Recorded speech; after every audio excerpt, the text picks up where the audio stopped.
రోజుకి 12,000 నింపేటట్టుగా చేయాలని ఈ ప్రభుత్వాన్ని నేను డిమాండ్ చేస్తా ఉన్నా.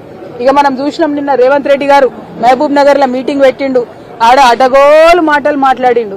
ఇక నోరుంది కదా అని గంపగయ్యాల లెక్క ఒర్రుడు తప్పితే అందులో విషయం ఏం లేదు. అయితే ఇవాళ రైతన్నలకు, తెలంగాణ వ్యాప్తంగా ఉన్న రైతన్నలకు తెలవడానికి నేను ఒక విషయం చెప్పదలుచుకున్నా. ఎప్పుడైతే ఆంధ్రప్రదేశ్ ముఖ్యమంత్రి చంద్రబాబు నాయుడు గారు, రేవంత్ రెడ్డి గారు ఆ ఇద్దరు కూడా ప్రజాభవన్ లో మీటింగ్ పెట్టుకున్నారో ఆ తర్వాత ఇమీడియట్ గా పోయి చంద్రబాబు నాయుడు గారు నేను గోదావరి నుంచి నీళ్లు తీసుకొని బంకచెర్ల నుంచి తీసుకుపోతానని ఆయన ప్రకటించిండు. నాకు అర్థమవుతున్నది ఏంటంటే ఇది ప్రజలందరూ కూడా నిశితంగా గమనించాలి. ఆ ప్రజాభవన్ మీటింగ్ పెట్టుకొని రేవంత్ రెడ్డి గారు చంద్రబాబు నాయుడు గారికి బ్రీఫ్ చేసిన తర్వాత చంద్రబాబు నాయుడు గారు ఈ బ్రీఫ్డ్ మీ అని చెప్పి బయటకు పోయి బంకచెర్ల మొత్తం కూడా ఆ రిజర్వాయర్ కడతామని చెప్పి ప్రకటించారు. ఎన్ని టీఎంసీలు తీసుకుపోతారట?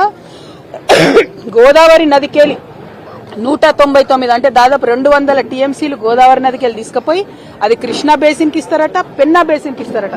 అంటే ఆంధ్రాలో ఉన్న మొత్తం అన్ని ప్రాజెక్టులకు వాళ్ళు నీళ్లు ఇచ్చుకుంటారు. మన దగ్గర గోదావరిలోకి వెళ్ళి 200 టీఎంసీలు ఎత్తుకపోతుంటే ఈ అవగాహన లేని మూర్ఖపు ముఖ్యమంత్రి చూసుకుంటా నిలబడ్డాడు. ఎందుకంటే ఈయన జుట్టు మరి బ్యాగ్ తో దొరికిండు కదా, ఈయన జుట్టు చంద్రబాబు చేతిలో ఉన్నది, ఆ చంద్రబాబు జుట్టు మోడీ చేతిలో ఉన్నది. కాబట్టి వాళ్ళు ఎట్లా చెప్తే అట్లా చేసుడు తప్పితే తెలంగాణ రైతుల గురించి ఆలోచన లేదు, తెలంగాణ నీళ్ల గురించి ఆలోచన లేదు. ఇది దారుణమైన విషయం. నేను ముఖ్యమంత్రి గారిని సవాల్ చేస్తా ఉన్నా, నిజంగా మీరు తెలంగాణ హితం కోరేటటువంటి ముఖ్యమంత్రి అయితే ఎందుకు ఉత్తరం రాస్తలేవు కేంద్రానికి?